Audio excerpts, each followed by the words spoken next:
இந்த vitamin D சத்து குறைபாடுனால இருதய மாரடைப்பு வரலாம், பக்கவாதம் வரலாம் அப்படின்னு நான் சொன்னா உங்களுக்கே ஆச்சரியமா இருக்கா இல்லையா?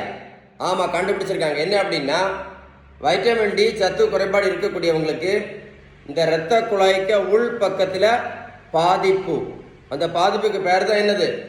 Endothelial damage. இந்த பாதிப்பு வர்றதுனால வைட்டமின் டி சத்து யார் யாருக்கு குறைவாக இருக்கோ, இந்த இரத்த குழாய்க்கு உட்பக்கம் பாதிப்பு இருக்கிறதுனால திடீர்னு பக்கவாதம் மட்டும் இல்லை, இருதய மாரடைப்பு வரலாம் கூட கண்டுபிடிச்சிருக்காங்க.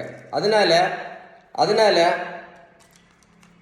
சுகருக்கு மாத்திரை சாப்பிடக்கூடியவங்க, பிபிக்கு மாத்திரை சாப்பிடக்கூடியவங்க, கெட்ட கொலஸ்ட்ராலுக்கு மாத்திரை சாப்பிடக்கூடியவங்க, இன்சுலின் போட்டுட்டு இருக்கக்கூடியவங்க, இந்த மாதிரி உடல் பருமன் இருக்கக்கூடியவங்க, நீங்கள் கண்டிப்பாக இந்த வைட்டமின் டி டெஸ்ட்டை கண்டிப்பாக பண்ணி பார்த்துருங்க.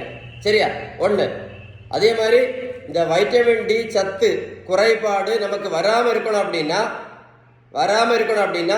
நம்ம செய்ய வேண்டியது ஒன்றே ஒன்று தான். அதுக்கு பேர் தான் balanced diet. First balance diet மட்டும்தான். அடுத்தது வெயிலில் நிற்கிறது ரொம்ப நல்லது. ஸோ எது ரொம்ப முக்கியம்? பேலன்ஸ் டயட் நீங்கள் கரெக்டாக ஃபாலோ பண்ணீங்கன்னா என்ன ஆகும்? இந்த இன்சுலின் ரெசிஸ்டன்ஸ் பிரச்சனை சரியாகும்.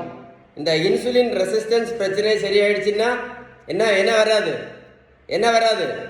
இரத்த குழாய்க்கு உள் பக்கத்தில் வரக்கூடிய பாதிப்பு வராமல் தடுக்கலாம். ஸோ அவ்வளோ முக்கியமானது என்னது? Balanced diet. இந்த வீடியோ சேவ் பண்ணி வைங்க, ஒர்க் அவுட்டை போட்டு கேளுங்க, கரெக்டாக உங்களுக்கு புரியும். உங்களுக்கு பேலன்ஸ் டயட்டை பற்றி ஏதாவது டீட்டெயில்ஸ் வேணும்னா கமெண்ட்ஸில் குட்னு டைப் பண்ணுங்க, கண்டிப்பாக ரிப்ளை பண்ணுவேன். இந்த மாதிரி யூஸ்ஃபுல்லான வீடியோவை தான் நீங்கள் என்ன பண்ணணும்? ஷேர் பண்ண வேண்டிய வீடியோ இதான் வீடியோ. இந்த வீடியோ நீங்கள் ஷேர் பண்ணீங்கன்னா நிறைய பேருக்கு யூஸ்ஃபுல்லாக இருக்கும். ஏதாவது டவுட்ஸ் இருந்ததுன்னா கண்டிப்பாக இந்த நம்பரில் கண்டிப்பாக கால் பண்ணி பேசுங்க. Okay, stay tune.